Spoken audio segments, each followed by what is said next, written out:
open society. And we are, as a people, inherently and historically opposed to secret societies, to secret oaths, and to secret proceedings. I think a new world order is emerging. An inside job? How dare you? How dare you? To create, so to say, mass-produced models of human beings arranged in some kind of a scientific caste system. We shall go on to the end. We shall fight with growing confidence and growing strength in the air. We shall never surrender.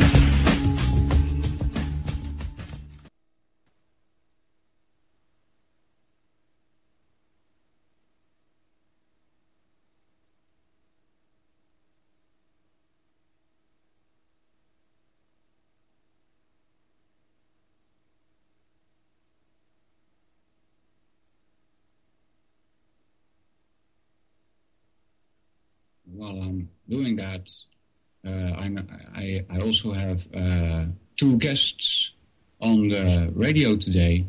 One from America, which is why we are speaking English right now. Normally it's in Dutch. And I have Desiree Reuver also on the line, and we have Michael Vail. Hello, both of you. Hi there. Oh, glad to be on the program. Yeah, I'm honored to have you on the show, and I'm glad you can take the time to come on this show. Now, I had a couple of things in mind. This is not normal radio. First of all, it's free radio, and this program, I'll say it again, this event is meant to wake people up. And so, first of all, Michael, if you would like to introduce yourself, tell people a little bit about who you are, and maybe say anything you like. So I'd say, take the floor. Sure. Probably say for the past 16 years or so, I've been on my own little personal journey for truth and really finding my way in the world. Somehow I ended up doing radio. I guess either I have a loud mouth or whatever have you. But I've been doing radio on several networks. Currently on the Oracle Broadcasting Network, I do a program called The Vantage Point, which is Sundays from 6 to 8 p.m. Central Time on Oracle Broadcasting.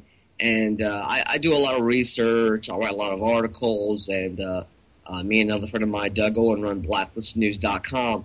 And, basically we're just trying to cut through, all the craziness and get at what's really important and what really affects everyone worldwide. Mm-hmm. And so 16 years, that's a long time. You are longer on the journey than I am, and I dare call myself awake. But 16 years ago, was there something that happened, or how did you get on this path?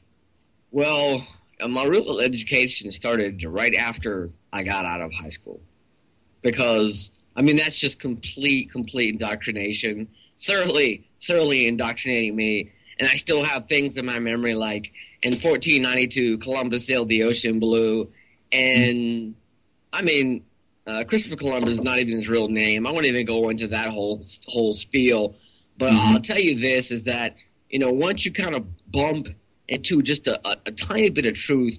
Someone gave me a book called Lies My Teacher Told Me. And I'm like, okay, I'm sure they lied to me, openly in school. And so I read it, and it was just little small examples, about, what school, like books information in school were lies, like basic stuff like Thanksgiving and things like that. And I thought to myself, if they're lying about these small details, what are they lying about that's really important? And that's what really drove me, and it still drives me to this very day. Okay. And, I'll ask the question if you want to mention anything later. Desiree, can you give for the English-speaking listening audience, because I invited a few, I know they're listening, tell them a little bit about who you are and what you do. Okay. My name is Desiree Rover. I'm a mother, a grandmother, and a researcher, not necessarily in that order. I started researching things basically, or questioning things basically, after I graduated from the gymnasium, which is a classical schooling that you have. And so after all the Latin and Greek and that sort of stuff, I thought, I never was very amused at school. How come? And then I found out that history is constantly in the remake. And, I started investigating then low-key. But the real question marks came when in 1981, my second son fell ill and turned out to have cancer that he got from one of more of his vaccines that he had had. And then I worked very hard to make his life as pleasurable as possible and the best quality as possible. And then, he lost the war against his body. I mean, the chemotherapy killed him, basically. So that is when I really started to look into things. And today I'm a medical research journalist who investigates anything that comes out of the mouth of a politician or official or whoever, or a doctor, because I question everything. Yeah, why would a politician say anything about medical things anyway? But who's Loki? Yeah. He politicians, I mean, I found out, when do you know that a politician is lying? When he is opening his mouth. Yeah. Or when his lips are moving or something. Yeah, well, people have a very low degree of consciousness most of the time, because, as Michael said, they have been brainwashed during education, and he probably knows that education is based on the Prussian model, and that's a pyramid model. So all the people get enough knowledge so they can be brave slaves of taxes and work. And then there are a happy few who know a little bit more to manage the masses. And you can find that on the John Taylor Gatto site. Matter of fact, since you mentioned that, I was writing an article about different UNESCO interference in our educational system, and to find out that they write our educational system, our curriculum, and they do so for many nations, and it's crazy because literally we're being churned out. Before, people like Alvin Toffler talked about we're being churned out for industry. The bell rings when you go to school. The bell rings when you leave school. The bell rings when you start your job on the assembly. Well, now those jobs don't really exist anymore, and now basically we're churned out into the world with no clue of how to live. Exactly, and it's really dramatic, and I can see. My mother, she was born in 1906. She knew almost everything I asked her, just from the top of her head. And when I look at my children, then I'm appalled that they don't know anything. Almost. It is really dramatic, the way people have been educated with... Well, nothing, really. It's amazing. Yeah, it's sad. Yeah, it is. Go ahead. Oh, yeah, I mean, it's sad because, basically you have these people that work their jobs, and they have the water cooler talk, to make sure they look smart, and they know all the talking points that are coming out of the media.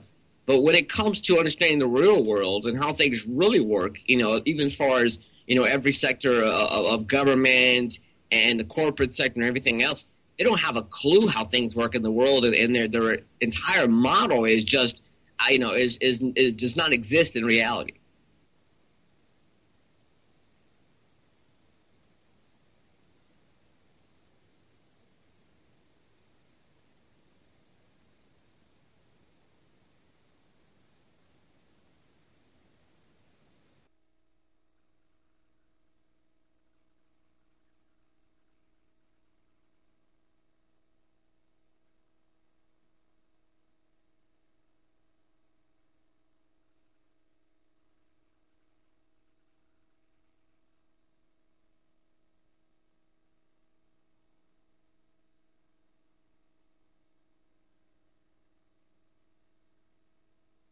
still have the effects of. Yeah, I mean, you look at Edward Bernays and Walter Lippmann. These guys ran the Tavistock Institute. Yeah, well, Walter Lippmann? I've never heard of him. Walter Lippmann. Lippmann, and you Google that with Tavistock, and you'll find him. There's a few books on Scribe.com that were written by him that you could find pretty easily. Okay. But this guy came up with the idea of opinion technology. Opinion technology, yeah. I can imagine something with that term. Yeah, but the worrisome thing that I see is that people don't learn the language very well anymore either. And especially in America with new reading programs that avoid spelling words. They have to just look at words as if it are pictures. And when you corrupt someone in his language, then you corrupt him totally, because how can a person who doesn't speak a language very well, how can he ever think of expressing his emotions in a understandable way? Matter of fact, Zbigniew Brzezinski wrote in his book Between Two Ages that with the advent of the television set, that children's minds would go from going from a regular language like English or whatever language you speak to images, and that would create a more cosmopolitan mindset. And you're right; they don't know anything, about the root word of these languages, and things like the word genius. We think today that the word genius means like, oh, you're so smart and you have a high IQ. Basically the root word of genius is jinn, and that means basically a little devil. Yes, and if genie in the bottle. Yeah, exactly. And if you're too smart back in those days, then obviously you were from the devil because you weren't supposed to be that smart. Yeah, right. Unbelievable. I didn't know that. I thought genius had something to do with the word gene from genetics, but obviously not. Well, I'm looking at my Latin dictionary, and then genius says it is originally the symbol of the seed of the man. Oh. Later on, it was the personification of manly power. Mm-hmm. Interesting. Yeah, so that's a whole different. Yeah, but anyway, guys, I wanted to mention also that if you have a question, do ask. There's people listening. You can ask audience. Audience can also ask questions that will be posted in the Skype chat we have here. And so that's an opportunity. Also, if you want to mention anything that's on your mind, please do go ahead. But I was thinking of explaining a little bit about something I said 4 weeks ago. You all know the incident that happened with Joe Stack? No. The guy a little bit, yes. The guy that flew his airplane into the Escher building. Oh, that one, yeah. Mm-hmm. Right? I gave some attention to that in my radio show, and I said, well, I have a few red flags, but I don't think this is a false flag operation. I said that a couple of weeks ago. But now I must say that, well, maybe it was a part of a larger plan, because now we have a guy shooting the Pentagon later on, and all these clampdown with the militia. And I'm thinking, what the hell is going on there in America? And also I hear a lot of people talking about that they're afraid that there's a revolution going to be breaking out in America. So I wanted to ask you, Michael, how do you see this? Well, it's kind of sort of reminiscent of the Clinton era. But the fact of the matter is this: regardless if it is some sort of operation sort of elicit a response from Washington or whatever have you, or just to put fear in the minds of people. Last year I was talking about how big name, the G20, were talking about that this would be the summer of fear, that riots and fighting and everything else would be going on due to the economy. And it sort of sprung even before the summer, and really earlier than they thought it would. But to me, it's this, okay? It's basically the demonization of people, period. Regardless of what sort of ideology that, you carry, regardless of what side you're the fence, left or right. Personally, I'm independent of the bipolar political seesaw. I think it is bipolar because, most people kind of sit in the middle of things and the seesaw swings from left to right. Well, I'm still in the middle and nothing's changed. But most people are sort of blinded by that.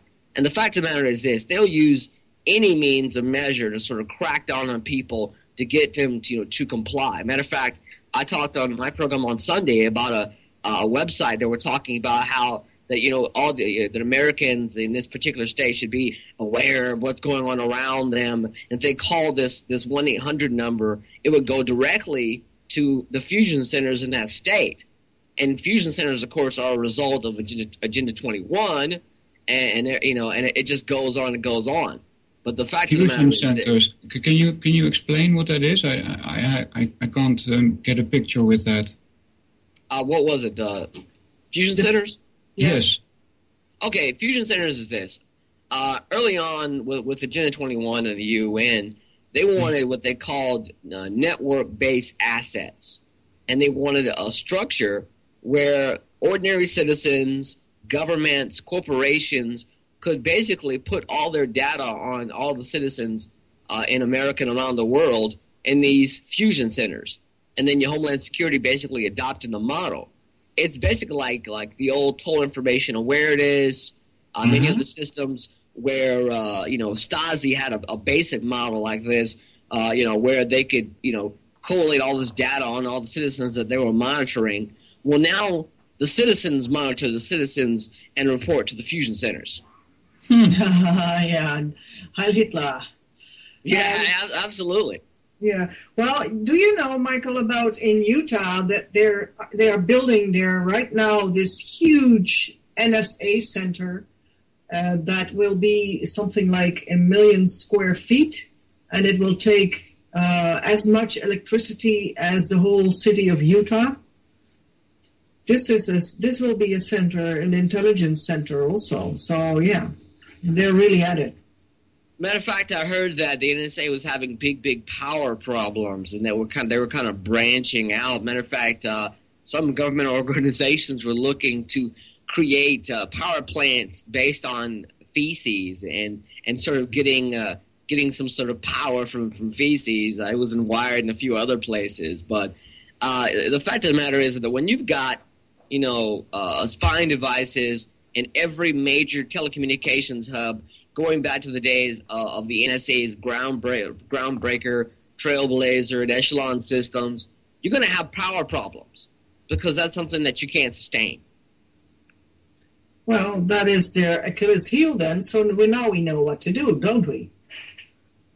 Oh, absolutely. Yeah. And Michael, I have listened to your show. It's called The Vantage Point. Right? That's the correct name. Oh, yeah, absolutely.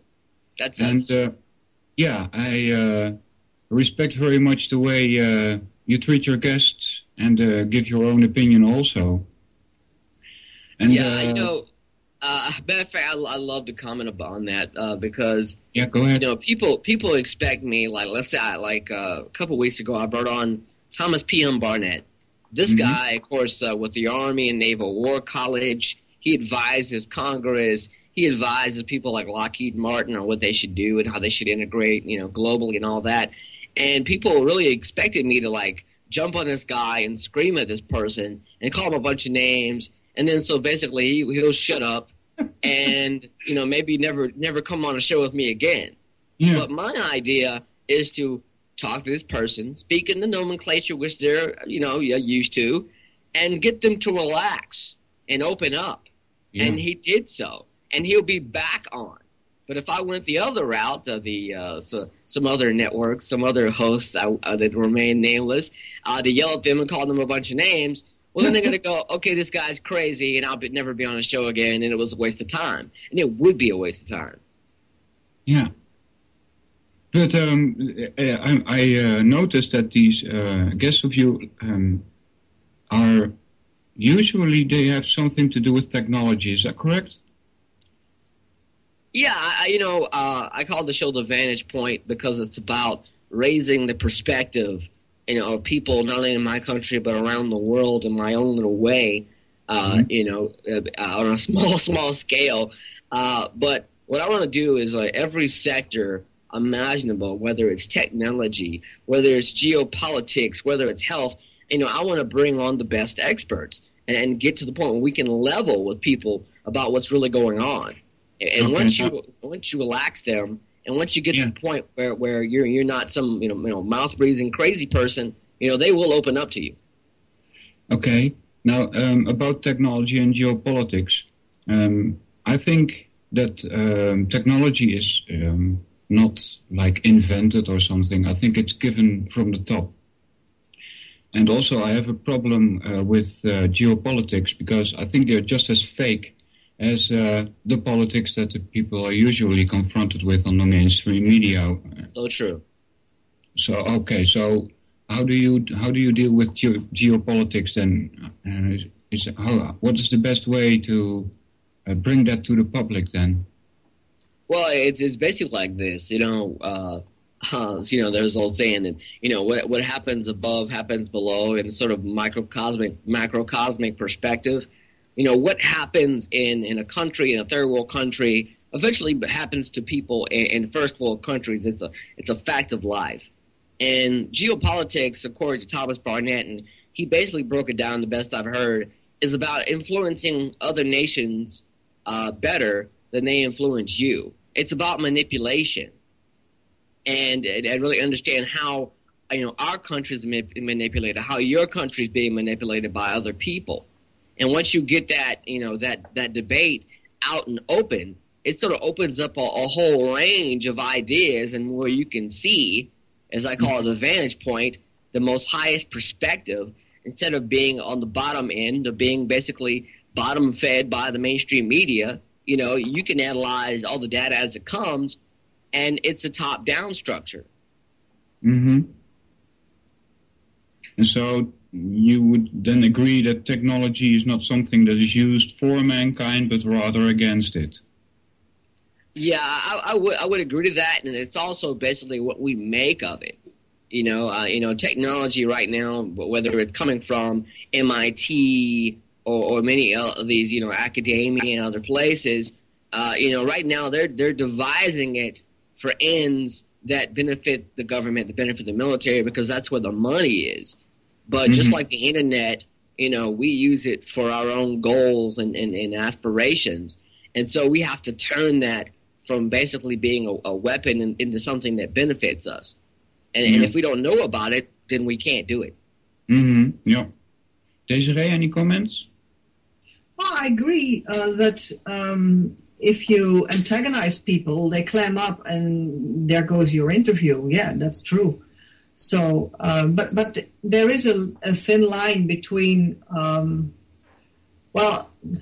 should rephrase that. I have a problem when a guest states things that I totally disagree with in my program. I would like to at least have said once what my viewpoint is in the matter. Oh, absolutely. I think that, a lot of times when you bring on, some of these guests that they have their whole, model of reality built a certain way, and you have your own sort of model, and those models sort of contradict. It's going to clash regardless of who you have on.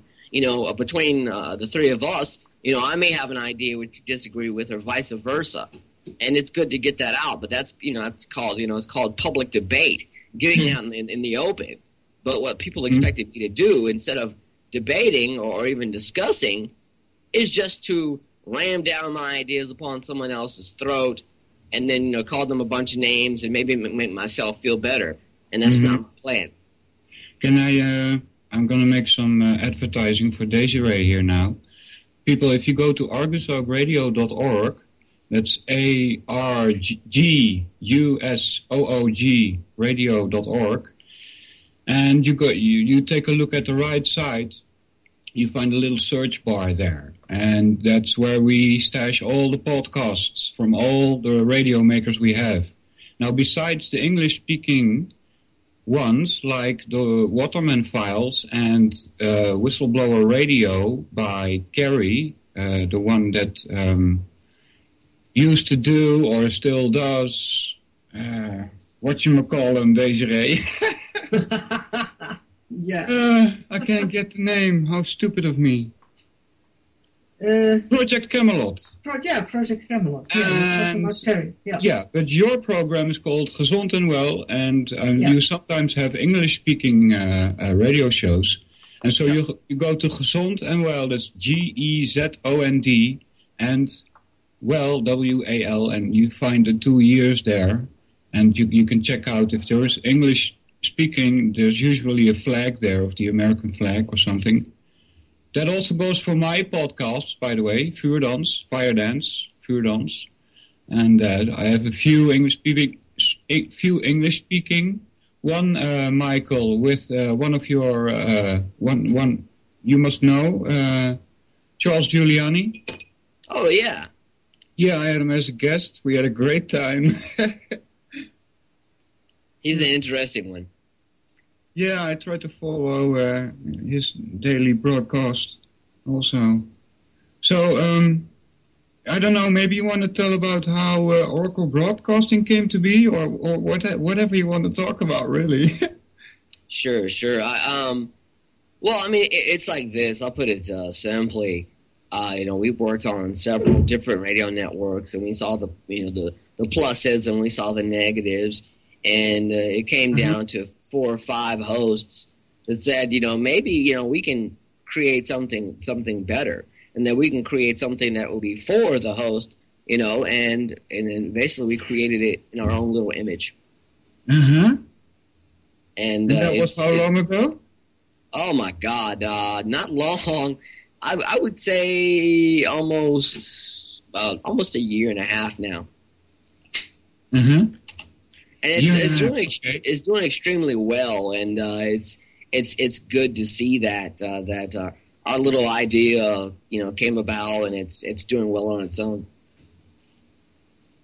Yeah, I must agree. I listen. It's Oracle Broadcasting you're talking about, and I enjoy listening very much to it. So. Anything you want to get off your chest? Well, I noticed here on as we're going forward here, getting these messages. An article I put up a while back. We talked about magnets can sway a moral compass, because we're still in the subject of technology. It's very interesting that they can say that we can change someone's morals, through a system of manipulating our own little neurons. For them to just admit this and just put it on Fox News or whatever website, you find it and just say, we can change the way you think. We can change your morals. Mm-hmm. I've heard hypnotists talk about, how they tell people that, oh no, we can't make you do something against your will. Well, that's a lie. And they know it's a lie, because I had one of them tell me that I interviewed. They said, no, we can't do anything against your will, but we can create your will. Yeah. And then we can have you do anything we want you to do. I mean, there's overt and there's covert hypnosis. And now they're getting to the point now, with technology, where they can change our morals. They can change our outlook. They can change our sort of model of reality, as I like to say, to the point where, they can use whatever methods they can. And these methods are being created day and night for the benefit of the military and governments. Right. Yeah, talking about... Oh, sorry. Go ahead, Desiree. Well, I found out there are so many different ways, and we are going to talk about that on Sunday in a marathon program, almost. I found something like 4 hours or so. about stalking electromagnetically and via satellites and changing people's moods. And like with the inauguration of Obama, they had the people who were the dissidents, they gave them diarrhea by way of electromagnetic frequencies. The sky is the limit, guys, in this playground. It's awful. Yeah. Well, you mentioned, Michael, you mentioned morals, and I have my Firefox browser open here with all kinds of bad news, from Gentech to all kinds of things. But here, Obama science czar considered forced abortions, sterilization as population growth solution. I mean, this is just sickening. John Holdren, director of the White House Office of Science and Technology Policy, considered compulsory abortions, my God, and opted draconian measures to shrink the human population in a 1977 science textbook. Right, and they show us this now, right? Oh, yes, and he's the science czar. You know, funny thing is that this isn't any news to me. I mean, I was reading books like there's a book called Eugenics and Marriage that was written in the 1900s.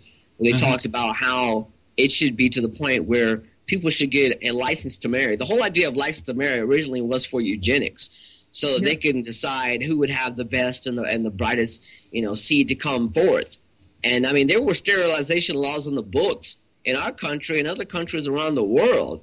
So I mean, this guy coming from his perspective, it isn't anything new. Matter of fact, someone who will be discussing this on April 25th, I'll have Barbara Marx Hubbard on. And she wrote a book that I found used for like $6, where she talks about how God selects and we destroy, and that one fourth of the population of the world is a defective seed that we need to get rid of. Oh my God! Yeah, and the fun part of it is that the guy who brought this into the world, Galton, the cousin of Darwin, he tried it with 4 families. The Darwins, the Galtons, the Russells, and what's the other name? Which ones? Russells, like Julian Russell and... Yeah, was the other one Wedgwood? No. Okay. Well, I don't know. I don't know those lines. Not the one who wrote 1984, but the other one. The Huxley family. The Huxleys, yes, thank you. And they tried to create good babies. And they got babies that died or were retarded or had other problems. So the whole idea didn't work in reality. And nevertheless, this whole eugenics idea was spread around the world like wildfire. Yes. And Bill Gates, I just downloaded again the story that Bill Gates now has said that he is using vaccines to help the population of the world decrease. And it's kind of twisting his words, but yeah. No, well, it basically it isn't. I mean, Bill Gates' father was a eugenist. Yes, he talked. I saw the video where he says that if we do our best with healthcare and vaccines, we can limit the growth by 15%, something like that. Yeah. And that's sort of like bioethicist sort of talk. Yes, bioethics is a newspeak word for eugenist. Yes. Yeah, absolutely. I mean, these ideas of sterilization, other things. Matter of fact, there was a memo by one of the Rockefellers who was really controlling the healthcare system early on in the 1900s. Talking about the ways that they could sort of limit the population in the United States. One would be increased talk about homosexuality. 2, fertility agents in the water supply, and they went on and on and on. And it sort of still exists today. I mean, these people, like they work with groups like the IMF, where they come in and say, okay, well, your country owes us money, millions and millions of dollars. Well, now you're going to have to do A, B, and C, and D, of course, is you're going to have to come in within this sort of model of population growth, and you're going to have to do whatever you have to do to get it within these means. And they bully other nations, using debt. Did you see the movie The Disappearing Male? No, I didn't. It sounds interesting, though. Yes, I'll get you the link. It's a CBC documentary. It's a Canadian broadcasting company, like the British BBC. And you should. I tried to get some information myself by strolling on the UN site and getting some figures. The figures I got, they didn't look good to me, but I can't interpret them correctly because I don't understand what's being said there. But it seems that the fertility of the people is dropping dramatically. And there's no mention of this in the mainstream media, which tells you it's supposed to be like that. Yeah, it is. The WHO, the World Homicide Organization, as I call it, one. they created abortion vaccines, and they did vaccine drives in the Philippines with the tetanus vaccine, in which the human gonadotrophin hormone, the pregnancy hormone, was put into, so that when the woman who had the tetanus vaccine, when she became pregnant, her own hormone, her body would not recognize her own hormone because the other hormone was already there. So every pregnancy would end in an abortion. Matter of fact, even in water supplies in the United States and elsewhere, they have rat poison in the water. And, of course, the rat poison is fluoride. Fluoride can also give abortions. Absolutely, yes.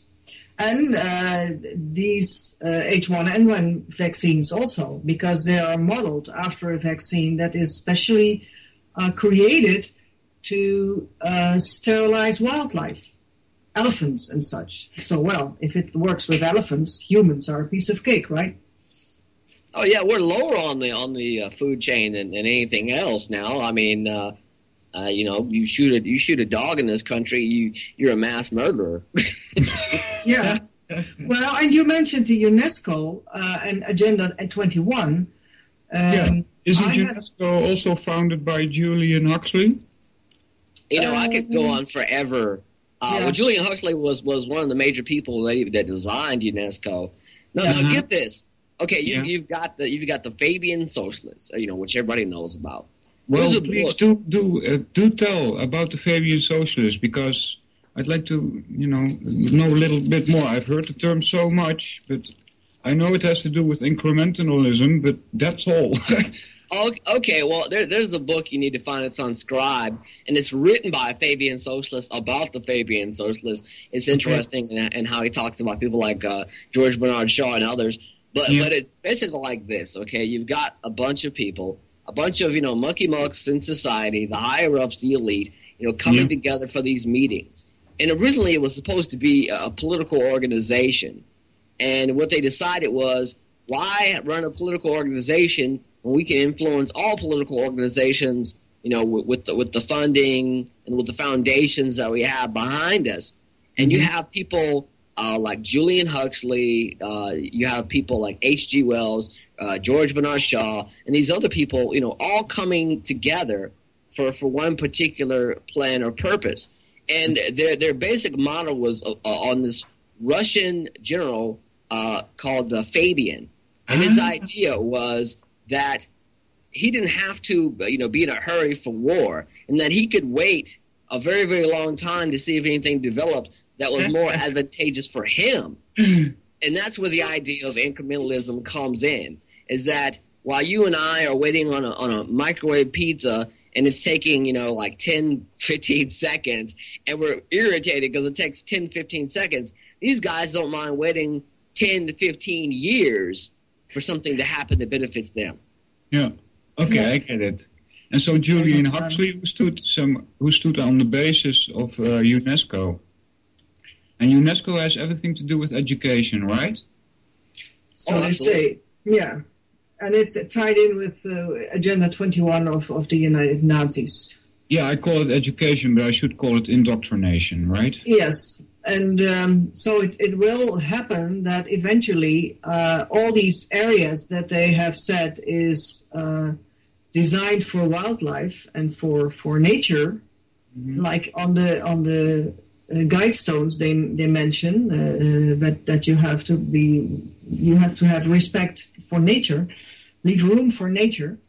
It will be the other way around. I mean, all the wildlife may live everywhere, and people will have these tiny, tiny places next to train stations so that they can go to work wherever that is nearby. So it will be the other way around. The animals of this world will have the land to live on, and people will be caged in. Matter of fact, Desiree, there's a organization called they change their name like every 5 years, but I keep my eye on them, called the World Wildlands Fund, and they want to give. They start out saying they want to give 50% of basically the continental United States back to the wild, back to the animals. Okay. Yeah. And that's what I mean. Yeah. Yeah, exactly. And you think that it's not possible. It's not possible. This is too way out. Yeah. It is. And what's happening right now in my country is that they're taking highways and moving the highways in certain areas where it takes these rural areas and turns them into ghost towns. And eventually the wild does take over. And there was an article I wrote probably about 8 months ago, talking about sustainable development, less is more, and documents that they wrote talking about that, how people around the world will be living in these high-rise urban slums, and the rest of the land will be given back to the wild, basically. Yes, that's what I was saying. Yeah. Michael Kaufman, is that the guy who talks about that a lot in California? Yeah, he does. Although he's involved in some secret organizations of his own. Yeah. Okay, but well. It's a problem to know who's speaking totally the truth, right? But on that particular subject, he's dead on, and I mean he has an agenda, but if you can sort of read past it, then you can sort of understand where he's coming from. So it's pretty easy, and he's not the only person talking about it. But these are plans on the table right now. Oh yeah, they are. I know. Yeah. Yeah, there's no need to get into all kinds of strange conspiracy sites. They make the agenda public themselves. It's hidden in plain sight when you know where to look and how to look. Yeah, and usually, strangely enough, or maybe that's not so strange, years in advance, many years in advance. Yes, that is why I compiled a document with all sorts of this sort of information. And I put it in a timeline, so it's very interesting to see what's in there. And if you read it one after the other, you get really depressed about what these people have in mind for us and how far the agenda is already on its way to reality. Yeah, this one from theguardian.co.uk. Confidential document reveals Obama's hardline U.S. climate talk strategy. Document outlines key messages the Obama administration wants to convey in the run-up to the UN climate talks in Mexico in November. This is all about that CO2 business. And I really, this is an agenda that will continue no matter how many facts you bring to the public and try and convince them that this whole climate change business is one big hoax. I don't get it. Why can't people see this? Unbelievable. Because Go ahead. That's a good question. Go ahead. Yeah, because they have been educated to where to look and to whom to listen. By the way, Michael, you see the links in the chat, right? Sure do. The archive.org is the disappearing mail. I saw that very interesting documentary also because there's one lady, and you have to listen very carefully throughout the whole documentary, and she's pointing out that why isn't the mainstream media mentioning this? You know, she's asking the questions. Because the mainstream media are paid by the people who are trying to put this agenda into position.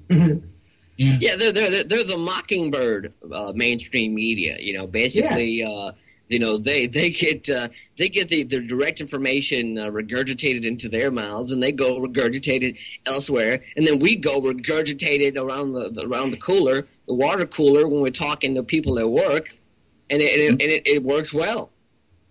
Yeah, because nobody asks the next logical question anymore, because people have been discouraged to be original thinkers in school. Oh no, you don't want to be outside your peer group. You don't want to, you know, seem different. You know, that's bad to be different. To even be intelligent today is just, you know, tantamount to treason. Matter of fact, you know, to talk about you talked about the whole climate thing. There's only one document you need to read to really understand it all, and that's a Club of Rome document called "The First Global Revolution." And there's a quote in there. I'll read it here. I got it in front of me. The common enemy of humanity is man. It's funny that you mentioned that. In searching for a common enemy against whom we can unite, we came up with the idea that pollution, the threat of global warming... We came up with the idea. Yeah, exactly. That's the only thing you need to hear. We came up with the idea. Yeah. Exactly. Fit the bill, famine and the like fit the bill. I also mentioned this in one of my previous shows to show the people how global warming is such a hoax. Michael, do you mind if I introduce you to the next link? If you click on that, you can see an article written by Henk Ruisenaars. And I would like to introduce you to him. I think he's a very respectable journalist. Desiree, you agree? Yep. Yeah, Desiree knows him. And he's more than 40 years? Yeah, already independent correspondent. And he has here an article on WikiLeaks. And there's some questions about WikiLeaks. So... what do I do? Do I read it or what? Sure. I'm looking at it right now. Yeah. Okay. So it's April 8th, 2010.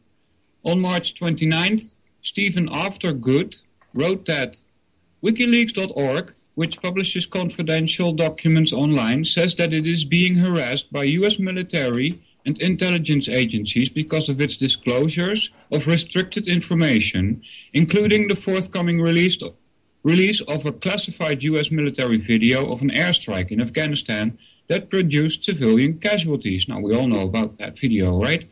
Mm-hmm. But those claims are disputed and can hardly be taken at face value, end quote. This was from Stephen Aftergood. And now Hank says, and yes, personally I think, and this is based on more than 40 years as an independent correspondent, that Stephen Aftergood is totally right. As far as I can see it, WikiLeaks is a Mossad CIA trap, a way of getting at the IPs, the internet addresses, names, etc. of the leakers to the site. And then it's easy to pick up those dissidents everywhere. Oof. I put a lot of faith in Henk Ruisenaars. So what do you guys think about this? Could he be right? Well, I do think it's interesting because you've got Mike McConnell, National Security Council and all of that, talking about how they're going to have a cyber security cold war that's going to be created. Uh-huh. And, this is really the catalyst for all of that, when you've got, their data on public servers that are being accessed. It gives you an excuse to do something with that and to go even further and stripping us of our privacy. As a matter of fact, I tried to interview someone from WikiLeaks, and you just can't get them. You can't get them. They will not come forward. And I told them that I would basically, secure the anonymity, and that we would go through certain procedures, so I could get them on the air, and they won't come on the air, period. So, when there's not some person out front, saying that, hey, I run this site or blah, blah, blah, blah. But when it's sort of, I was going to say isolated, you really do begin to question it. Yeah. Yeah. Well, go ahead, Dave. Well, what I notice sometimes that you sometimes have opposite day of opposite day of opposite day.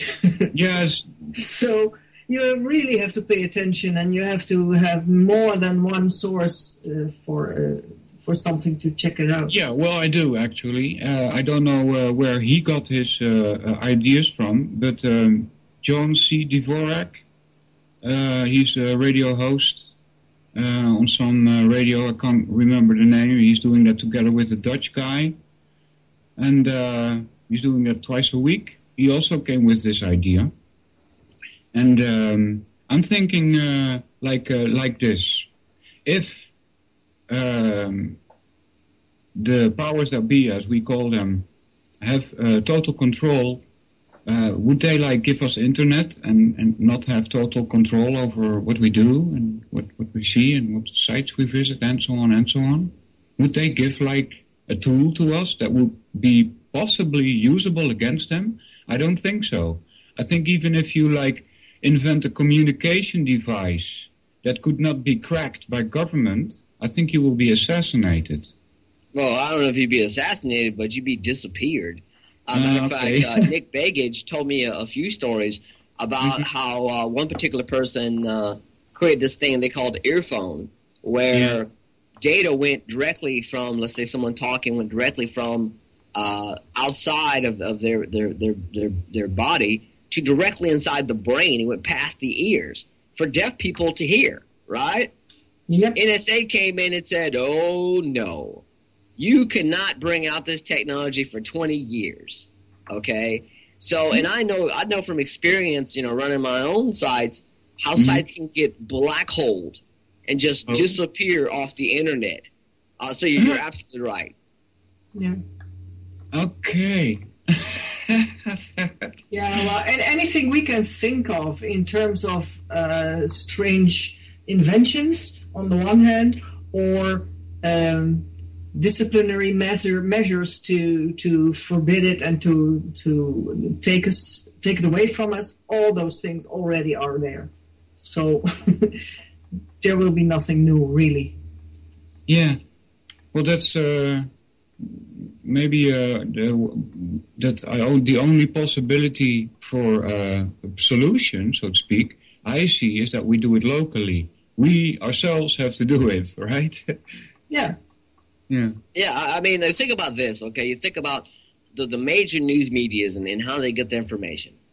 You've got, big networks like Associated Press and Reuters, and these guys get the information, and they write it. They write the whole story, and then it filters down to every other site imaginable. But the information that we see and that we talk about is only coming from 2 or 3 major media websites that they write the story. So you think of it, that they're filtering down this information, and it's already been compromised. Mm-hmm. What do you say, guys? Do we do a little music? That's a good idea, I think. Very, very good idea. Okay. We're going to take a little break so people can do whatever they want. And we'll be back with another hour. And the music you're going to be listening to is from Electric Grocery, and the number is Hotspot.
Dit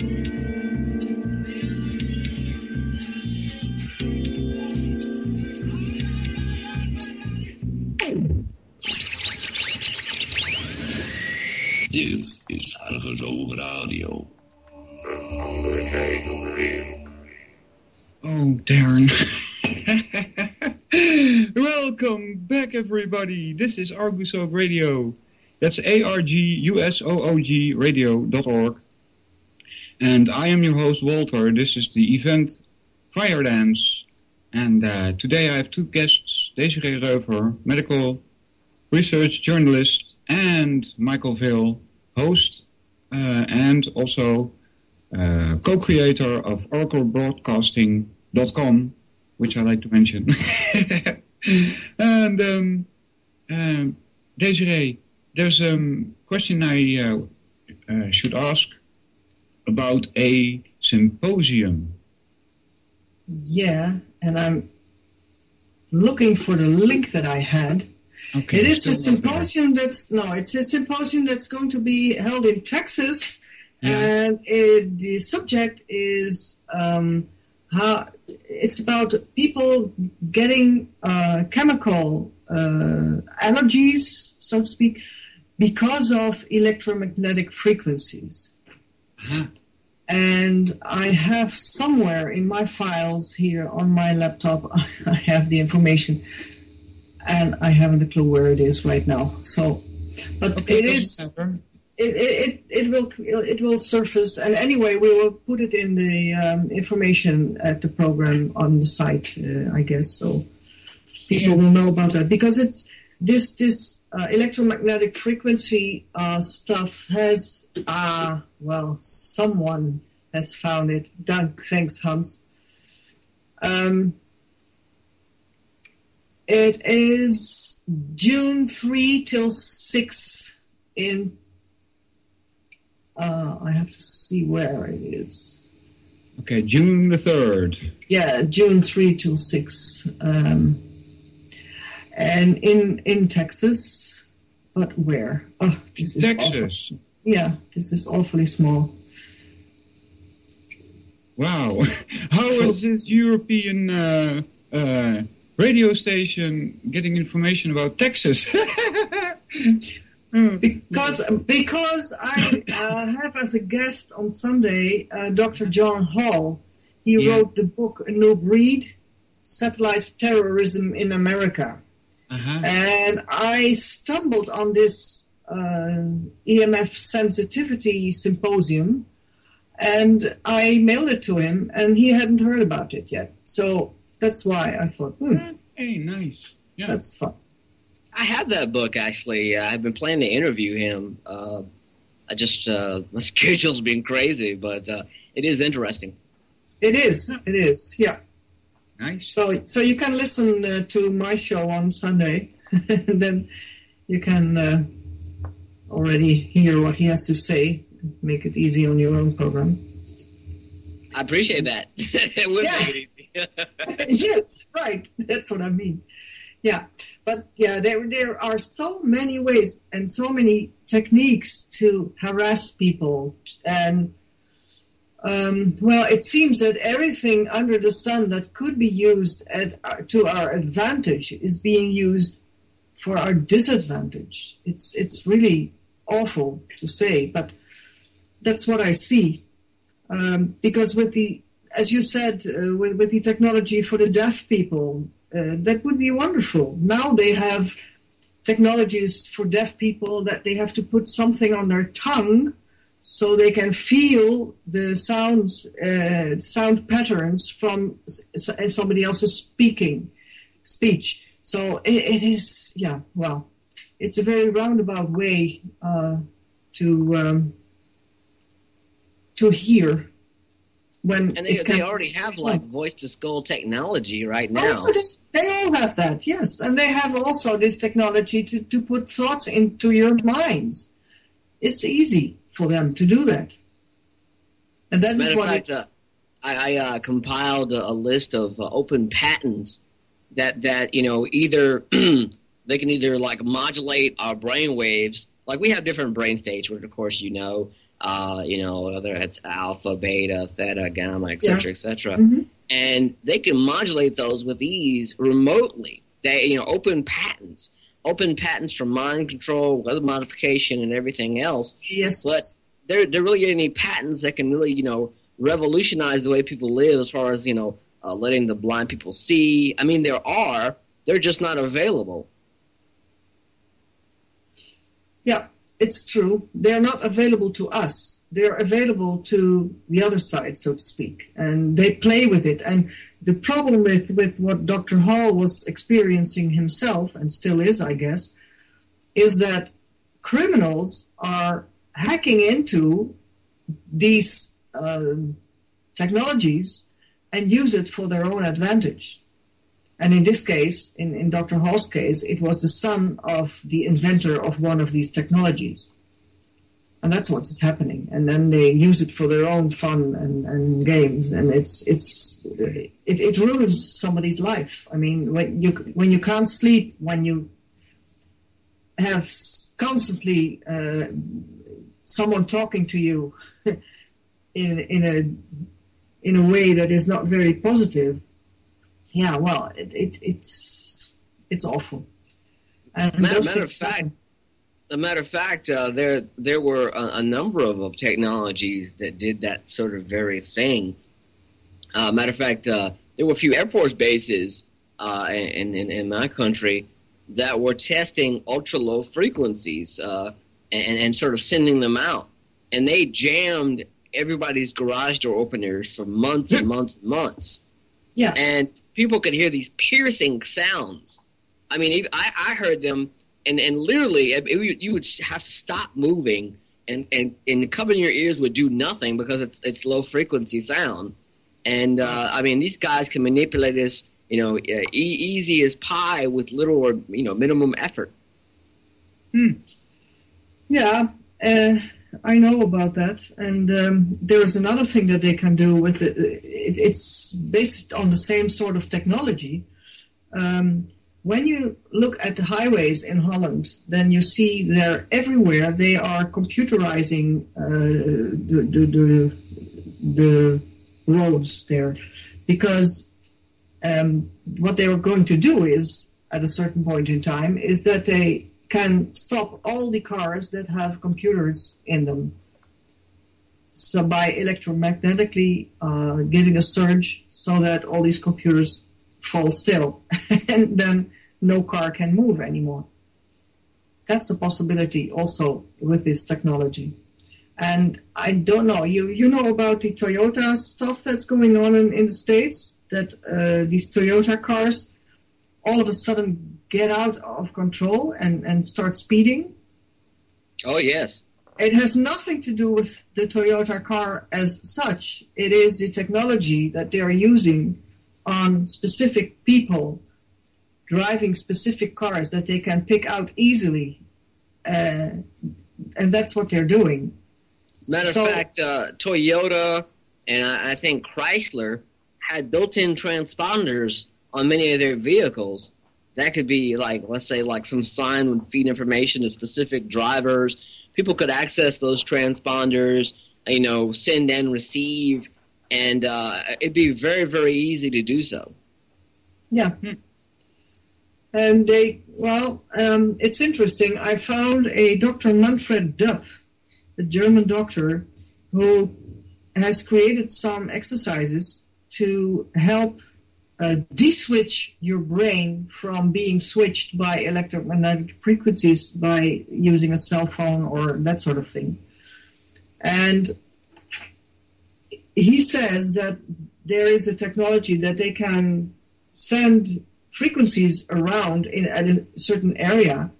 And if they use, say, 7 hertz, then everybody is in a good mood. And if they send around 13 hertz, then everybody gets depressed.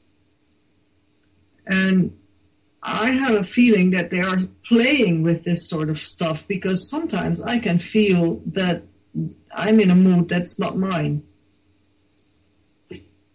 It's sort of like it's a feeling of just I mean, there's various feelings, but like one of the feelings like we have over here is like that feeling of like the rat race, where there's like it's everything is just useless, and you just feel like you're just running around in circles. Matter of fact, I left my area here in Florida, and I went to a remote area in Oklahoma for July 4th for like 4 or 5 days. And once I got out of that rut area of electromagnetic junk all through the area and everything else, and Wi-Fi and everything else, and I go to a rural area and I sit down, it's like a huge weight just dropped off my shoulders, and I felt normal again.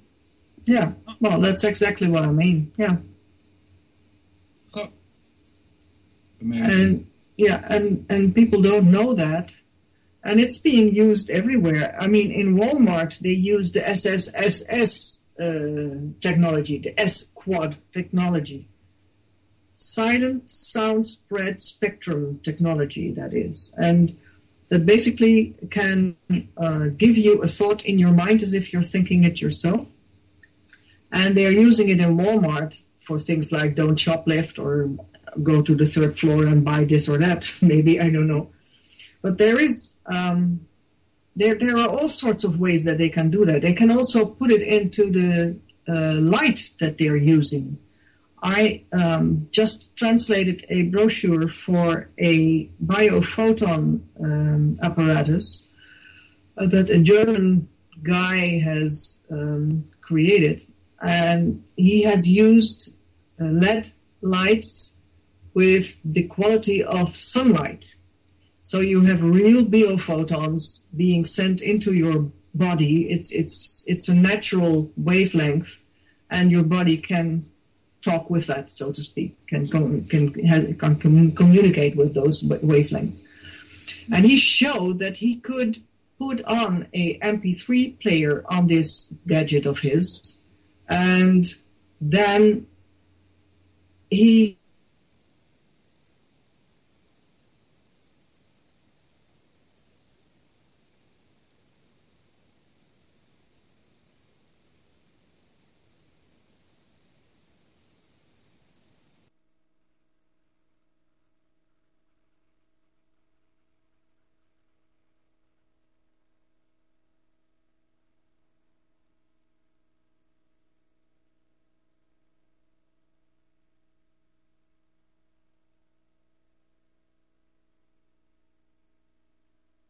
touring around in New York City with the basically voice to skull technology, where they were telling people about their new show on A&E, and they were projecting it into people's skulls. Now, I don't know about you, but I'm walking in the street shopping or whatever have you, and all of a sudden I hear in my own head going, A&E has this new show and it's on 6 o'clock tonight, and I'm thinking to myself, oh God, I'm psychotic. I've gone crazy now. But they were using it on people, testing it on people. And now you think, which governments could use this, to make people think that they're crazy and to influence them to do certain things. I read a study on people like Sirhan, where they had these things called anchors, where it could be a sound, a smell, many different things, the sort of physiological that you could hear or someone could do that would affect you, and you would never ever even know it. Yeah, the MK Ultra slaves. I didn't even know it.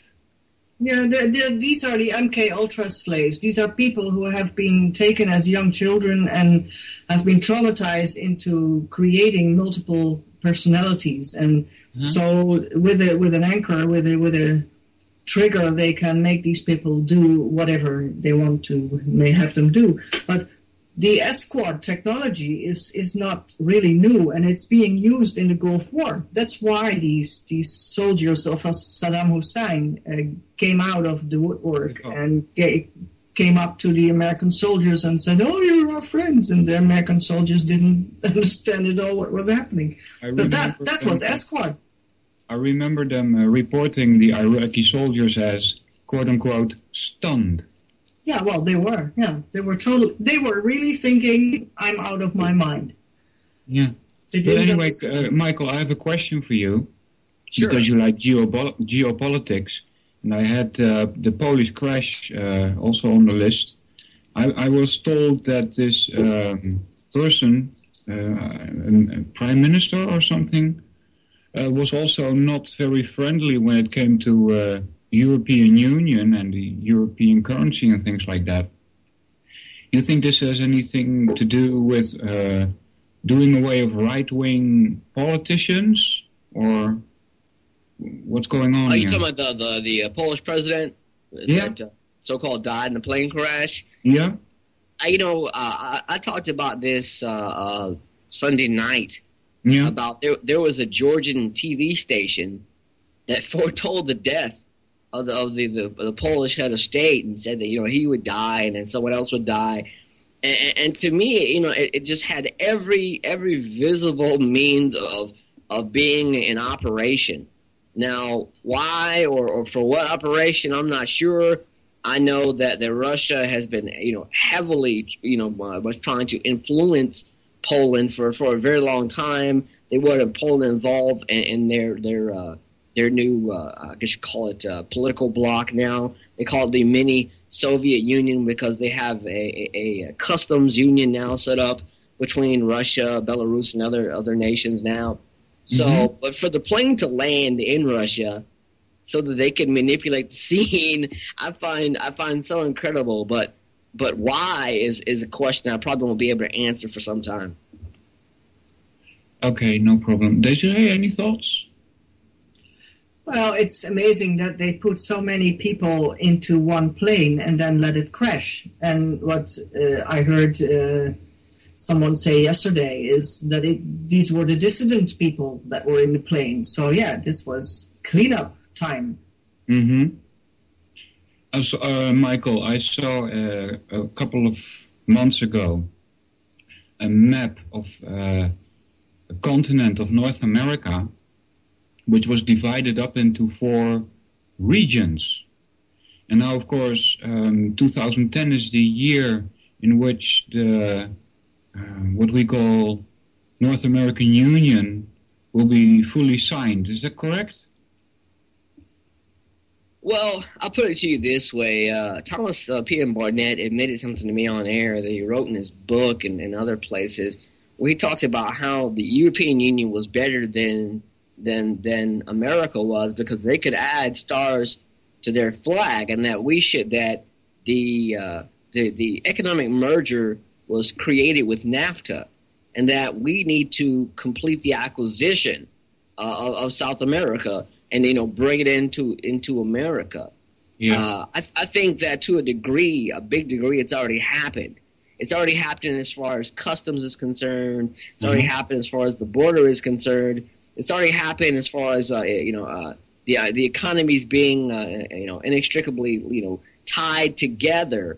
So I think all that's really left right now really is remapping the United States currencies. I think maybe a few communication laws here and there, but by and far it's already taken place. You're saying unation, what do you call that? Unification. Has already taken place. Man, there's a book that was written by one of the people, one of the big elite, talked about how the America needed, and this was back in the 1900s. Okay, talk about how America needed to merge with South America, and then also you have other people like the Assistant Secretary to the UN, Robert Mueller, who wrote in his book Paradise Earth that he wanted a global union. He wanted all of the major superstructures like the African Union, the Asian Union with the ASEAN, and Australia, the European Union, and all these other unions to all combine into a superstructure, and that's the big plan. Mm-hmm. And do you see the United Nations as a sort of? Well, they are the head of planetary management. That's how they see themselves. The whole idea, back in the days with Star Trek and how you had Starfleet and how that was the whole big, we manage the planet and we don't get involved in other people's affairs. Well, that was created for the United Nations. And, I mean, that was literally that was really propaganda for the United Nations, so that they could, be the head of planetary management. In the book Paradise Earth by Robert Mueller, Muller, he talks about how one day if aliens came to our world, they would be quite upset and browbeat us about planetary management. And why would you have all these nations on this one big planet? Why won't you all merge them all together? And how at fault we are for ruining a perfectly good planet. And but that's what's in the minds of these people. Yeah. Any thoughts, Desiree? Well, the guys who are ruining the planet are the powers that be, because they keep behind lock and key all the ways to have free energy or clear water or no cancer or this, that, and the other. So who is ruining this planet? Not cancer. us. You're mentioning cancer.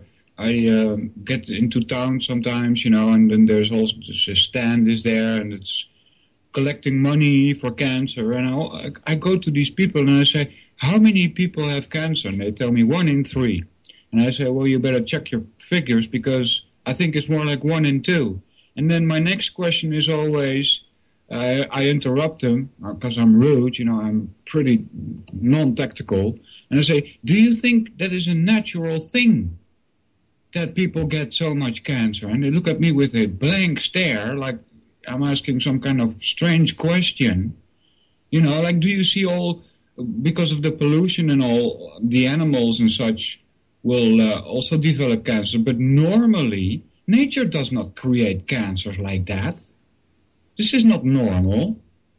No. Do you agree, Desiree, or what? Oh, yeah. I educate every person who comes to my door with this little thing that they want money in. And whether it's the Heart Foundation or the Cancer Foundation or whatever, I tell them Western medical science is operating on the wrong theorem. And so I'm not giving you any money, and you shouldn't get that money for these foundations because they keep cancer and heart disease in place. That's what they do. Because the solutions for all these things is stop vaccinating, stop ruining our food, stop chemtrails, stop polluting our waters, that sort of thing. Mm-hmm. And the effort that is being made in science to think of all these crazy things like how to put our moral compass on the side so they can make us do the most crazy things. If these efforts were directed to positive things, to positive use of the same science, then we would have a paradise world for everybody. It's that simple. Yeah, but you're absolutely right, because the people that are really involved, really in our medical industry at the very top, and I'm very familiar with people like Carrie Mullis and others who really talk about this sort of thing. At the very, very top, these are the same people that were talking about eugenics. These are the very, very same people that were talking about population control and everything else. Matter of fact, to quote the World Bank, because of course, I don't like to go on what people think of what I say. I like to read their own words. Now check this one out. This is from the Global Bank, the World Bank's document, Global Family Planning Revolution. The World Bank was actively seeking to make loans for population projects.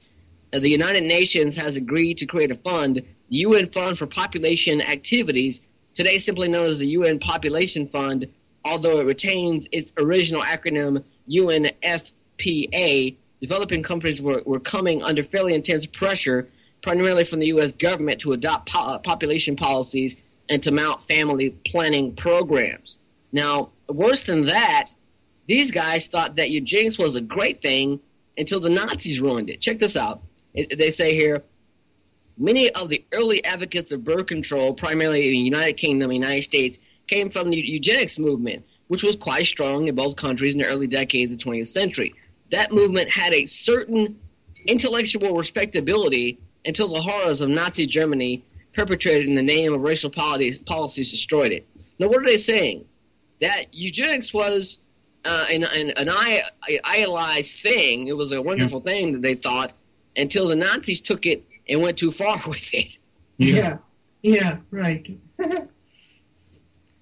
That's basically it seems that it doesn't matter what topic you touch, it boils down to eugenics. It does. Matter of fact, there's a book you guys have to read. Go to scribe.com, SCRIBD.com, and it's a book. You can look it up by the word psychopolitics, and it was written by Soviets fairly early. I'd say like 1940s, 1950s, and they talk about creating insanity. They talk about pain drug hypnosis to create mind slaves. Okay, this isn't some sort of spooky conspiracy theory. These people write documents on it and discuss it. Allow me to quote another one from this book written by Charles Stickey and also attributed to L. Ron Hubbard because he was involved with it because he used some of the same technologies in Scientology. They say, you must labor until we have dominion over every mind and body and every important person in your nation. You must achieve such disrepute for the state of insanity, such authority over its pronouncement that not one statement so labeled again could be given credence by its people. You must work until suicide arising from mental imbalances is common and calls forth no general investigation or remark. With the institution for the insane you have in your country prisons, which can hold 1 million persons and can hold them without civil rights or any hope of freedom. And upon these people can be practiced shock and surgery so that never again will they draw a sane breath. You must make these treatments common and accepted. You must decide any treatment of any groups or persons seeking to treat by effective means. Now, what happens when you end up a victim and you end up some of these mental hospitals? You don't have any rights. You know, you'll never get out. And they create the environment so that you go in. Think about it. All of these suicides that go on around the country, you know, they say, oh, it's a suicide. It's no big deal. Nothing to see here. Well, people like these wrote documents about creating it and breaking humans like horses. Yeah. Michael, we have a question for you from one of our chatters. His name is Ko, and he's asking, do you see anything positive on the horizon? And the same more or complementing question is, does he notice there is a movement going on that can turn the tide? Well, I like to say that people come together when things fall apart. And when people who are already indoctrinated and brainwashed to the system notice that the system is off the rails and isn't really controlled, almost like a train, you know, that's halfway off the track and rolling down the cliff. Mm-hmm. Well, you instinctively know it. Animals instinctively know it. And we do come together in those times of crisis. And during those times is when, you know, we can really help the most, that we can change the minds of these people the most. You know, we have to sort of almost follow that sort of a crazy ideology of ordo ab chaos, order out of chaos, that they create the chaos and that, you know, we have to create some sort of order. Because if we don't, then they create the order, and their order isn't new. It's an old world order. Yeah. And I do see people really, you know, really becoming, you know, really getting into the idea of educating themselves, educating their friends and family and their community, and getting more together. You know, people don't even talk to each other anymore. You know, in my area, you know, we're all sort of stuck to the boob tube and sucked in for days upon days, you know, watching TiVo. And we have to get away from that. Yeah, I also have a positive view in that sense. I believe they can't win. If they could have won, they should have won ages ago, because now I'm here. And we're making radio, so, we got to find a way to grow people's consciousness of what's going on, try and wake them up to the horror, because waking up to me was like stepping out of a, what you call that, take a film, Desiree, please help. Cartoon. Stepping out of a cartoon into a horror movie. And there's a lot of psychological problems also that you have to overcome in order to react in a more human way than a conditioned way, so to speak. We don't want violent revolutions and things like that. But you made a great point that we have to become more human. I say all the time that people have forgotten who they really are, because television is the model. Television tells you now this is who you are, and we create these sort of these TV shows. And we show you how a man is supposed to act, or how a woman is supposed to act, or how society is supposed to act, and that's their idea of what they want us to do, and we parrot that. I use the sort of analogy of mannequins. Where mannequins are sort of, representations of human beings, basically the whole clothing. Well, now the mannequins are almost more human than the humans are, because the humans have forgotten who we really are and what our purpose is and what our role is. And really to find whether it's joy or truth or to be on your own path. For them, there is no path. There is merely only existing and not living.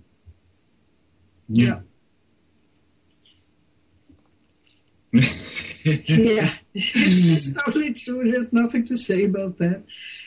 It is dramatic. I find it very dramatic.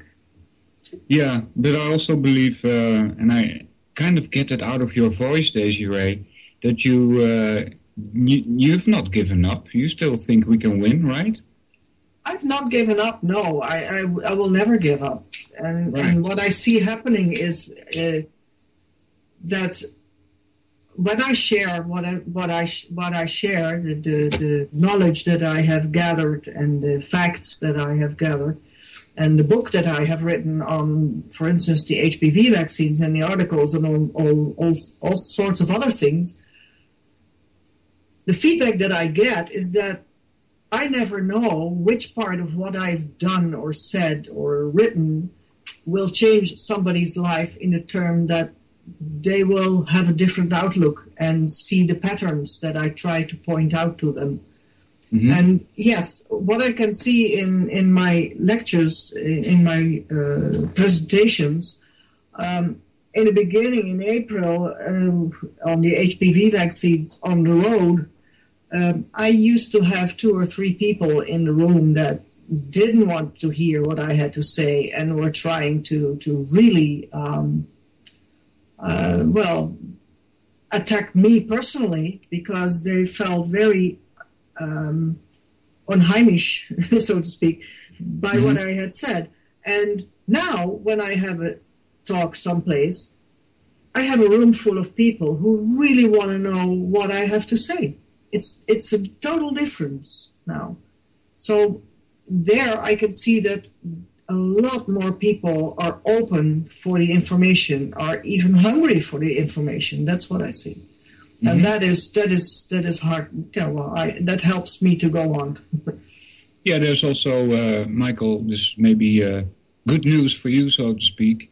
There were a couple of, good news for you. I mean, good news for everybody. But just so you know, Michael, there were a couple of sites here in the Netherlands that in a short time grew so popular that they couldn't handle the hits anymore, and they were down. That's funny.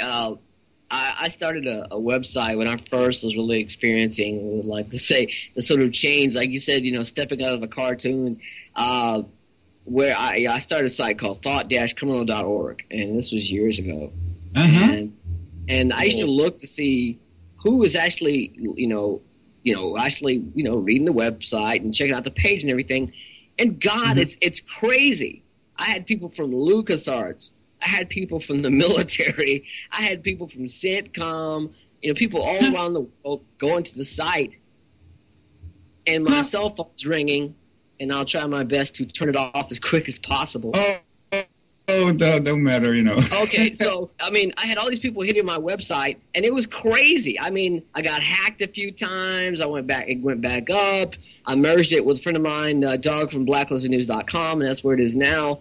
But, the thing about it is, at the outset, there's a Latin phrase called veritas odium pari, which means the truth will offend you.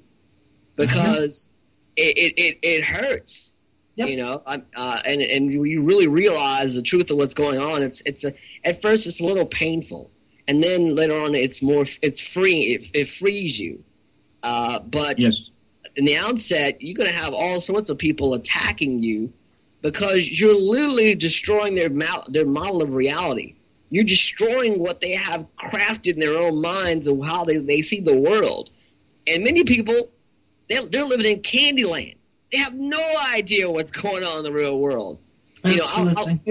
I'll talk about one article, like one particular I put up today, where it talks about in Argentina, they're taking pension funds that are in sort of state-run banks and stuff. They're taking them to deal with their own debt that they've racked up. Literally robbing people. And even people hear that and think, "Oh, that could never happen here." Oh, and it already has. People in my country, they were drilling safety deposit boxes and stealing whatever was in them to put back into the national debt. Oh, we will have the moment again that we had in 1939 or 1940, that the government will ask us to give all our jewelry up. And very true. Yeah, so... Yeah, I see those times happen. There will be, and they are really working on that, create a food shortage. And News with Views has a whole page on this with all sorts of articles about the few food shortages that will come. Are you prepared for your armed neighbors trying to take your food to feed their starving kids? That's one of them. And then mother of all food shortages on the horizon, be prepared. And a lot of these food shortages will be artificial. I'm thinking about the Q fever that we had here in Holland and the killing of I don't know how many thousands of goats. And they used to do that with the pigs, and they have done that with the chickens. And that is the way to take our food away, basically. Yeah. Matter of fact, I've seen articles where they talk about that they want to create a global food reserve. Yep. Yeah. That's crazy.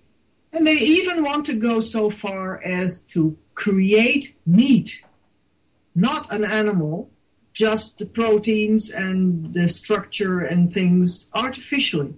Yeah, matter of fact, I interviewed Joe Garreau, who we talked about technology, singularity, everything else. He talked about right now on the table, they can create a steak that tastes exactly like a real steak from a cow, but it's created using nanotechnology and some biotechnology.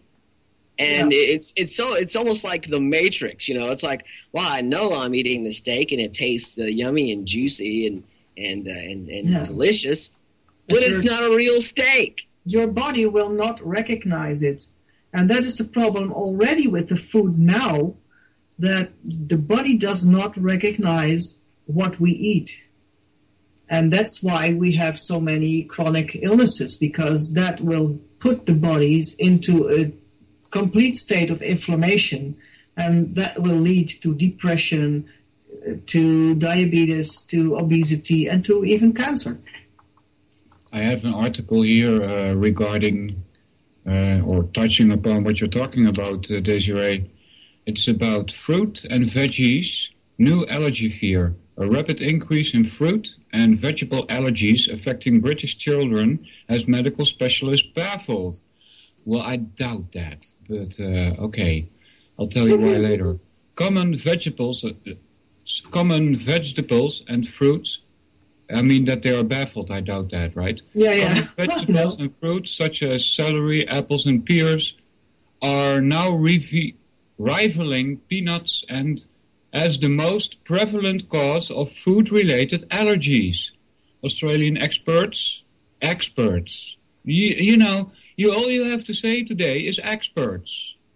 That's all you need. Huh? That goes back to the whole thing about Walter Lippmann and opinion technology. Yeah.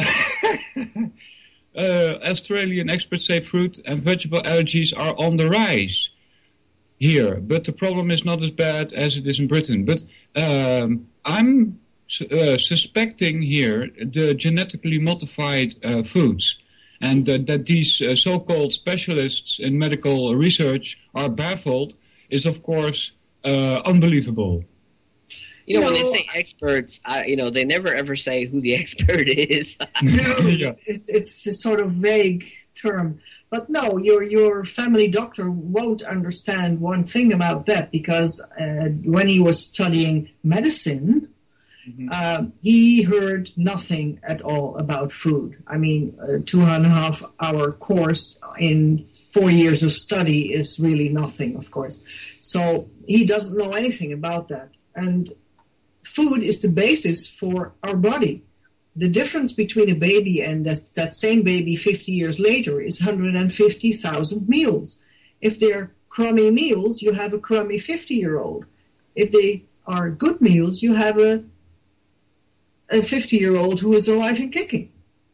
It's that simple. I don't even know how they can even ruin food. You take a potato, you throw it out in your backyard, you wait a few days, you get a bunch of potatoes. It's simple. It's nature. But now they've got to improve everything, and we've got to make genetically modified fruit. It'll be bigger. It'll taste better. We'll feed the world. They talk all this rhetoric, but they're not feeding the world. People are still starving at this very moment while we're on the air. And food is natural. It's easy to grow. Yes. It's just mind-boggling how they could just ruin something that shouldn't be able to be ruined. Yeah, and we are not allowed to have our own garden, mind you. That'll be the day. I mean... Yeah, I have a little garden. In Dutch, we call it moestuin. And I encourage all people to get one. I don't know how that goes in America, but here in the Netherlands, we got little organizations that rent out little spaces of land where you can grow your foods. And even I can grow food. So, anybody can grow food. And even I say even I because I grew up in the city, I don't know anything about land, but I tried it and it works. Yeah, it does.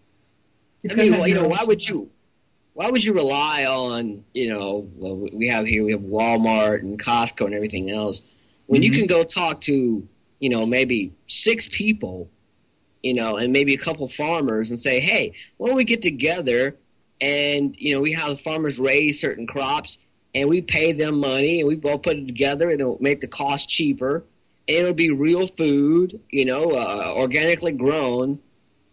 Instead of going to Walmart, buying something dirt cheap that won't give you any nutrients whatsoever.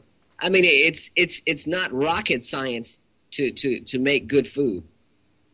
No, and it also tastes much better. Yeah. And it's fun to do.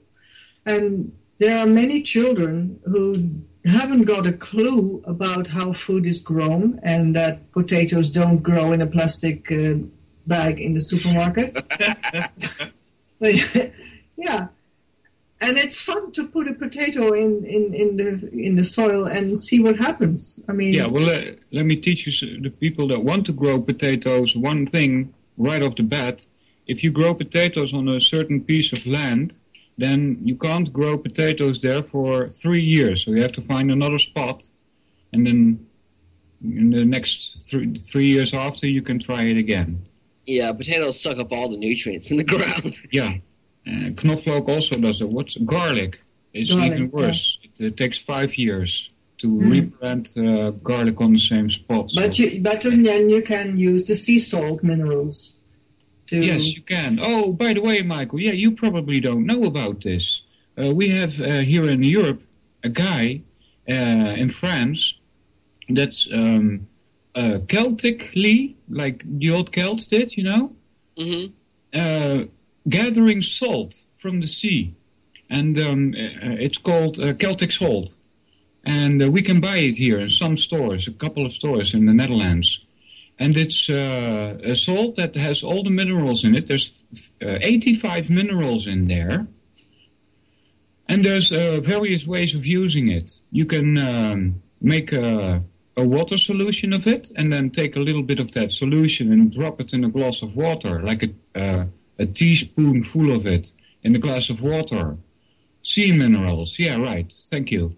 And that's very healthy to drink.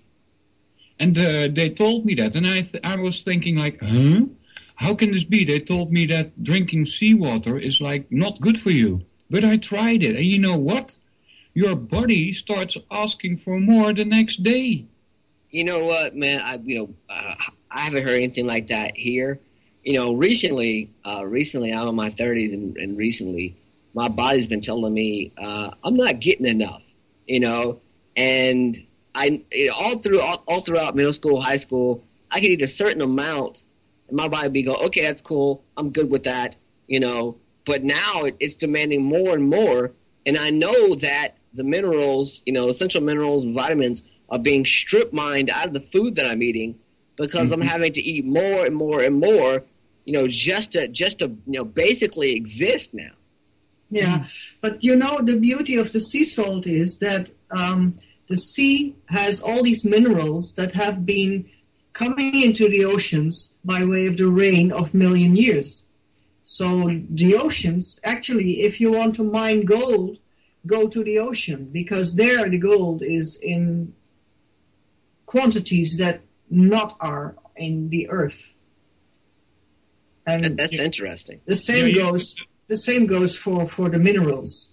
And there is even a possibility to use seawater, pure seawater, purified seawater, by way of blood transfusion, because basically the blood of the earth are the seas.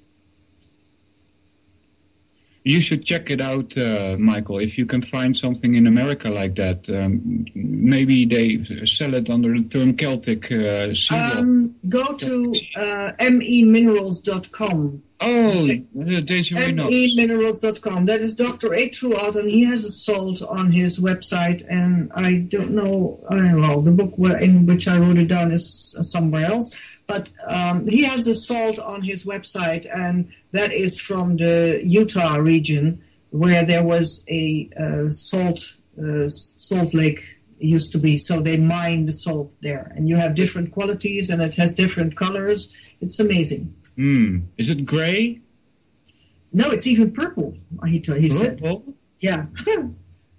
Okay, well, I don't know about that, but this Celtically one, I don't know how you put that, how you make salt, but they do it by a special way. Yeah, they have these basins where they put the water in. Yeah, and they let it meander. And let it on clay ground. Something happens in a natural way, and then they take it away, and it's gray, and it's got 85 minerals in it. Wow! Yeah. So you check that out. It's simple sea salt, really, but not cleaned. You see, they just scrape it off the ground and put it on a big mountain, and then there a small blanket goes over it if it rains, and they let it dry. Excuse me. And you should check it out, because I drank it myself. And Hans, who is also commenting here, has also had very much experience with it, says that it's energetic complete. in balance also. And it's also, you can use it to re-energize the land that you grow your food on. Take care though on clay land, as opposed to sandy land where the water drains very fast. You can't do it as much as on sand. So on sand you do it more than on clay. On clay you can do it twice a year. Drain the sand with this salt, but don't do it more than that with clay, because then you will get too much salt and you will ruin the land. So you got to be careful with that. Oh, I see. Yeah. And yeah, the salt is because of the minerals. You have the salt that we usually have is a salt form of sodium that is not healthy. And these salts are not salty, but they are different. So they are not toxic to the body. Yeah, I mean, we're going to have to find, other ways and means to get vitamins today because it's just not food anymore. Yeah, true. I found another thing. I'll check whether that works. That was mentioned this morning. We'll have to do it ourselves, because it seems like the Codex Alimentarius is also downgrading, it seems, the quality of food. Absolutely, yeah. But anyway, Michael, we're heading into the last minutes already, and time has flown by.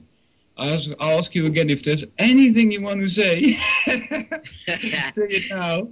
Yeah. Only thing I have to... blacklistednews.com, please mention them. No, only thing I have to say, to the people out there listening is that they need to take stock of themselves. They need to look at themselves to see, what sort of lies they're accepting as real, and, what is their overall purpose in life. Find something worth living for. I think that radio and looking at this information, analyzing it, scrutinizing it, has really given me a reason to live, because I see that people around the world are out there hard at it, finding truth. And it's not hard to find. You just have to get outside the sphere of influence on the mainstream media, because what they're giving you is a distraction. It's just enough for you to talk about with your friends and laugh a little while. Maybe Michael Jackson molested another kid, or maybe, something else, some debacle. The Pope is molesting children, or something, that will be worth a laugh, or discussion. But get out there and find something. Find some activities and hobbies that mean something to you, because when you find your reason to live, you'll start living a hell of a lot better than you are now. Yeah, well, that was cool. Thanks a lot. Desiree, any questions? Oh, tons. Really? Yes, we have to do a new show then. Matter of fact, you guys are going to have to come on my show now that I have to reciprocate here. Oh, gladly, yeah. Oh, I would be glad to. No, I never run out of questions to ask, because this world that we live in is so amazing. And you can take that both ways. You can take it the way of the Illuminati, and you can take it the way that we ended with the solutions. So, yeah. Yeah. I'm a curious person. I want to know things. I want to find out.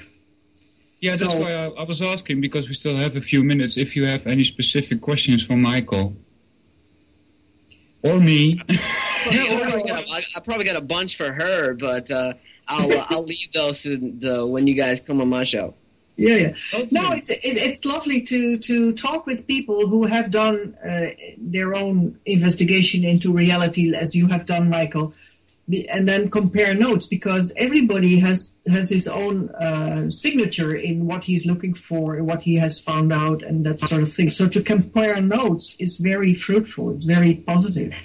Yeah, I kind of look at it like a mosaic. I mean, right. While I may not see everything in the puzzle. We all individually sort of put our pieces in, and the picture gets a hell of a lot clearer.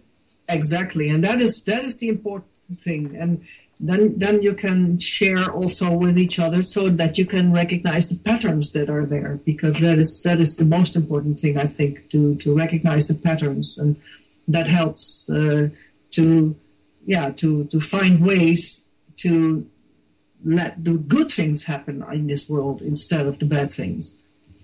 Yeah, and you know, just this radio network right here that we're all on, you know, I mean, I'm from across the way, you know, and you guys are in other countries, and we're sharing information. It's a beautiful thing.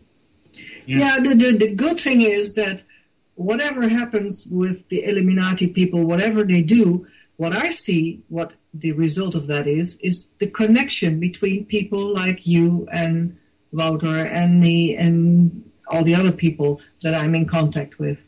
And that's the beauty of it. That's really the positive side of it all.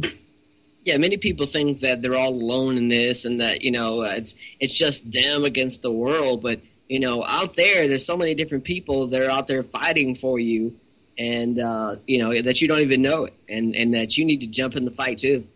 Yeah. Yes, absolutely.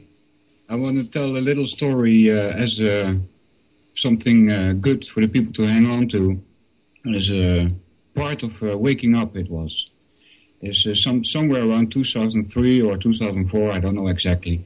I came into contact with a group of people that were talking about all kinds of different subjects, and someone mentioned to me chemtrails. And I said, chemtrails? What's chemtrails? And he says, well, just take a look in the sky. They're spraying the skies. And he was going on all about the chemtrails, right? And I'm thinking, what? This guy's nuts, you know. So I continue on and investigating all kinds of other things. And the next day, this guy asks me, he says, did you see the chemtrails in the sky today? And I'm like, what? What chemtrails? You must be nuts, man. But after the third one came to me, I started looking into this. And I started looking in the sky. And I started noticing things. And I started using my memory. And my memory told me that the sky didn't used to look like this. It was blue sky. And when airplanes came by, they had a very little contrail behind them. And that's it. No more. But the last years, you find when you look in the sky, there's all kinds of things in there that I cannot explain. So I found out that there is something indeed to chemtrails, and we need to act against it. So anyway, that was my kind of last word. Any comments before we go to the music? Well, we are all on our path of discovery, and don't judge the other person because he's not as advanced as you are in a certain subject. In another subject, he might be walking in front of you. So, yeah, Be nice to each other and share your information. Okay. Last words is for you, Michael. Oh, man. All I got to say is that it's been a pleasure, you guys and gals. You know, like I said, we share everything that we can and try to come to some sort of common plan or conclusion. And, you know, while we're exposing the craziness, you know, let's stay positive. And because there's a bright future for us, we just have to carve our way into it. All right, man. Thanks a lot for coming on the show. It's been a pleasure. Thank you also, Desiree. Thanks a lot. Yeah, pleasure here also. Thank the listeners very much for listening. Thank you for tuning in. And take care, people. The music you're going to hear is from Fluedo, The 7 Full Moons.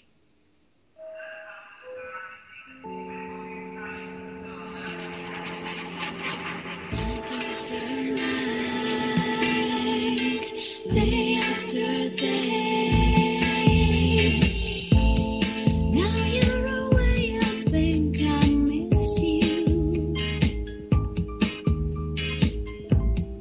Feel loneliness holding my hand.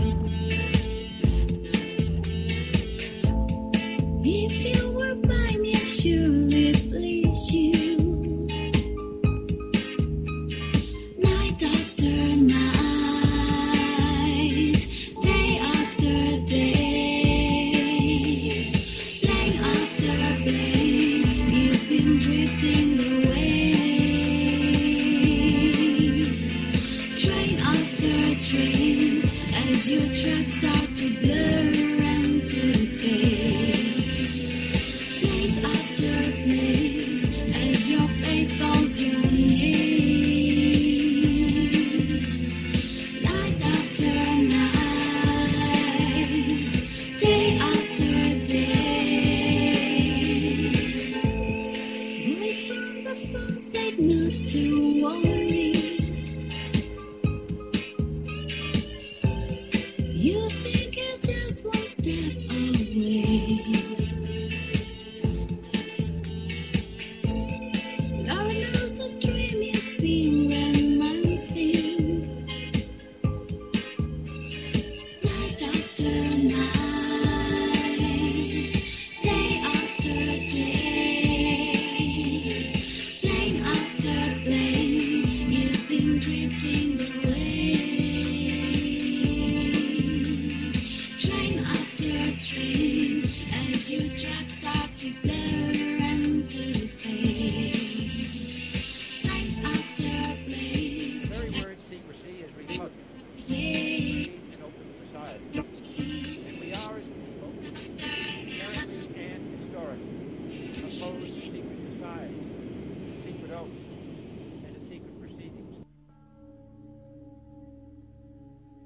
I think a new world order is emerging. An inside job? How dare you? How dare you? To create, so to say, mass-produced models of human beings arranged in some kind of a scientific